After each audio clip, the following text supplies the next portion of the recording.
Good morning, ma'am. Good morning, classmates. For today, I'll be gonna report all about language versus dialect. I am Kim P. Versosa. So let's start. What is language? For you, what is language? What is dialect?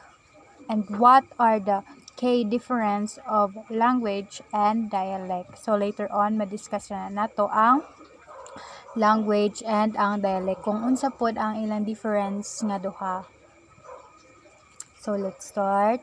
What is a language? Most people share a general understanding of what we mean when we say language, but how do word professionals actually define the word? The Merriam-Webster dictionary defines it as the words, their pronunciation, and the methods of combining them used and understood by a community. So, ang language kung unsa ang kanang pasabot sa language sa wika, di ba? So ang language daw is kung unsaon nimo pag-unawa sa kanang lingwahe or mga wika, kung unsa gid ang kanang ang laman or sulod sa wika. So si Merriam-Webster dictionary is nagtukoy siya sa kanang mga salita. Kung unsaon paglitok sa mga words, kung unsaon pag-combine sa mga words para kanang makasabot ang mga tao. And then the next one is, according to linguistics, a language is an abstract system of symbols and meanings governed by grammatical rules. There are generally two main aspects of language: spoken and written. This is not always the case, though, as many languages do not have a written form. Other ancient or dead languages now only exist in text and have no living native speakers. Speaking is the primary aspect of most languages, since the functions of writing and reading follow behind speaking and listening. So, ang duha daw ka kanang aspeto sa language is kanang pagsasalita and pakikinig. Naara spoken and written. So kung sa pagsulat sa mga language, kung saan yung pag-deliver by writing, mo na siya, kung saan yung pag-deliver, mo na siya ang language. So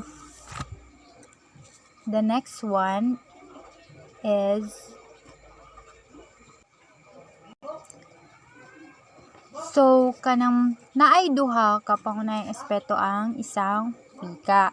So mao ni siya ang sinasalita at nakasulat. Ang pagsasalita ay ang pangunahing aspeto ng karamihan sa mga wika dahil ang mga tungkulin ng pagsulat at pagbasa ay sumusunod sa likod ng pagsasalita at pakikinig. So speaking is the primary aspect of languages, ang speaking jud is kanang importante gyud na siya sa languages, kay unsa man nimo pag-deliver sa kanang mga language, kay mo dapat i-istorya kung wala kay tingog. So unsaon nila pagkasabot. So dapat yun iingon nimo kung unsa ang mga dapat iingon. So the next one is dialect. So what is dialect?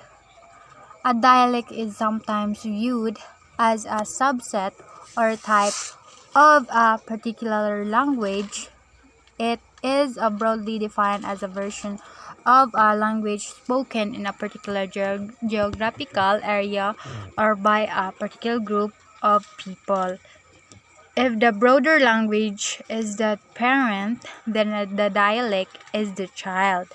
Dialects are social or regional variations of a language that are distinguished by grammar, pronunciation, and or vocabulary. Dialects often differ from the from the standardized version of the language. One example of this relationship are Cantonese and Mandarin, which are considered dialects of a broader language, Chinese. So it means ang isang dialekto ay minsan isa itong uri ng isang particular na wika. Ngunit siya ang pinakamalawak ng or version ng isang wika. So, ang particular na geographical na lugar o ng isang particular na grupo ng mga tao. Kung ang mas malawak na wika ay so, ang dialekto ay panlipunan o regional na mga version ng isang wika na nakikilala sa pamamagitan ng grammar, pronunciation, and vocabulary. At